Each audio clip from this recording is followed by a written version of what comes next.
I'll take him anyway. Millennium makes this incredible DI box. It's very expensive, about $1,500, but it is great. And it's tube or FET, and it's got EQ on it, and it does everything that you can imagine. What I do is at night, I usually put it on, I leave it on the table in the kitchen. What's the name of the studio? Sound Kitchen? Oh, it's a good place. Leave it in the kitchen, get it nice and warm, and in the morning, I bring my tea with my cup, hit the switch, perfect. Perfect tea. No, I'm just kidding. You think I was kidding? Oh, it's not. It is very hot. Okay, bass DI, please.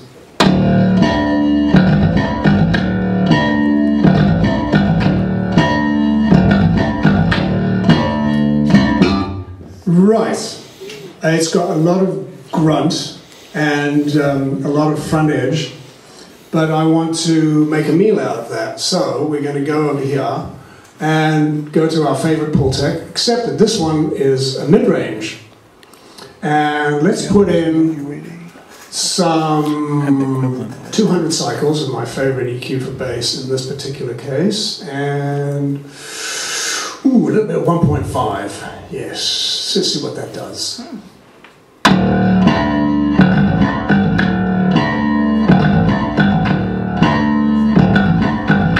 That's got a lot of guts to it, right?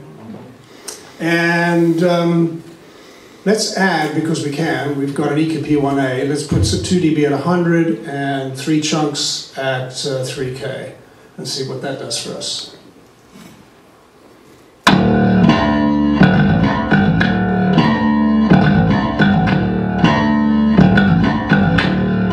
All right, and now, just because we can, we've got this really nice V comp.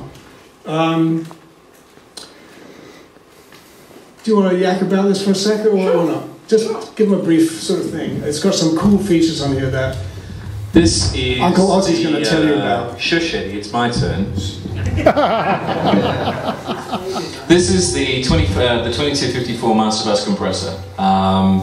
It is made initially by a company whose first name begins with R and the last name begins with N. We've modeled this with impulse response modeling. We've done most of our analog stuff recently with that style solely because it helps us capture all the reactions, it helps us capture absolutely everything possible, running it through the circuitry of the board, etc., so that you actually get as much of the analog reactions as you possibly can. Why am I feeding back? Not sure. Beautiful, that's much better. Now, one of the cool things about this one is the sole fact that as soon as you put anything through the 2254, it's going to get a reaction the same as it would with the hardware. But the good thing about any of the analog modeling stuff is you actually have the ability to turn the analog on or off. So if you actually find that the analog is too much, on this case, you can actually take the analog switch and turn it down from 150 to 25 to off. So you can actually, and you can automate that. So any time you actually want to add that more saturation analog artifacts, you can turn it up and down any way you like it. So you actually get the best of both worlds. You get the analog and the digital all in one. And it's a great sounding plugin. Your turn, Eddie. Thank you, sir. You're so sweet. All right, let's put the bass through this box.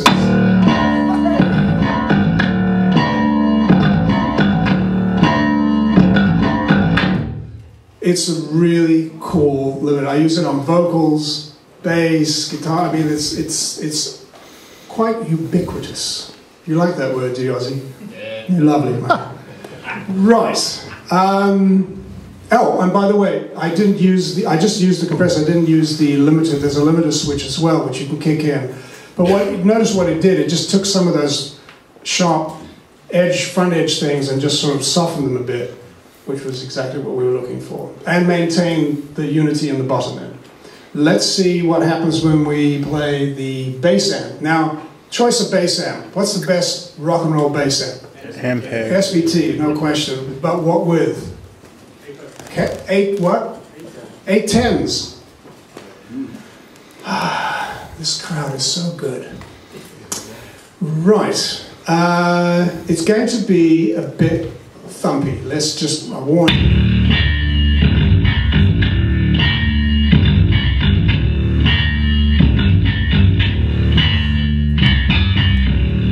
right, now we want to roll some of that nonsense off, so we're going to roll off with it. Thank you. What is that?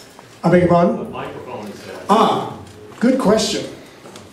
Once again, it could be a 47 FET, which is the #1 choice, right? RE20 can be used, SM7 can be used. Surprisingly, I've got good results with a KSM32, which really blew my mind. I had no idea the thing was going to sound. I just stuck for a mic and I just threw it on there and it sounds great. I quite often use the KSM32 on bass amp. But the #1 choice is the 47 FET. Let's see, we want to roll off some of the 56 and just put a little touch of 1.5 and see what we get.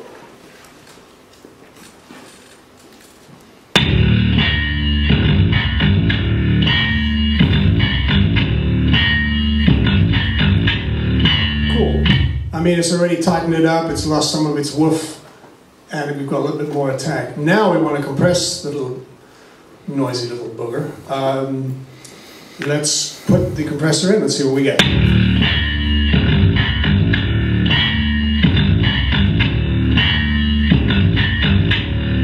All right, that's very nice. Now let's hear what happens when we play the two together. Should be...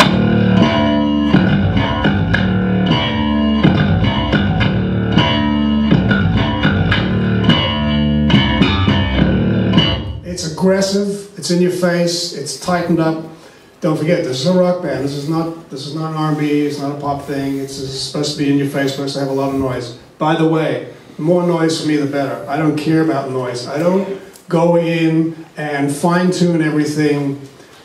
As far as recording to a grid or to a click, I set the click at the beginning of the song, and then I ditch it, because I want the drummer to play like a human being, not like a machine. That's me personally. Now everybody's different. Everybody wants to record to a click, get the grid going, beat detective.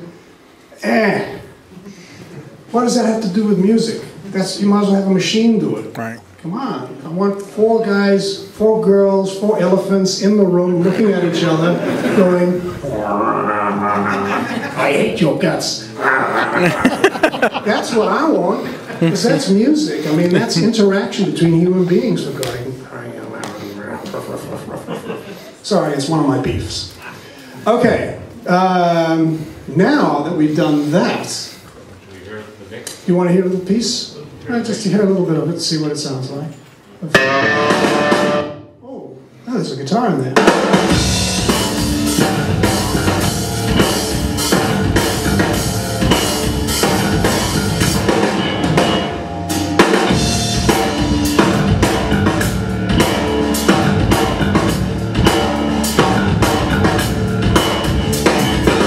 Again, we came back to impulse response modeling, and in this case we actually decided that we'd be a bit more precise about it, and we spoke to our good friends at Paul Reed Smith, who create this little black box for us here that John Caban is playing through.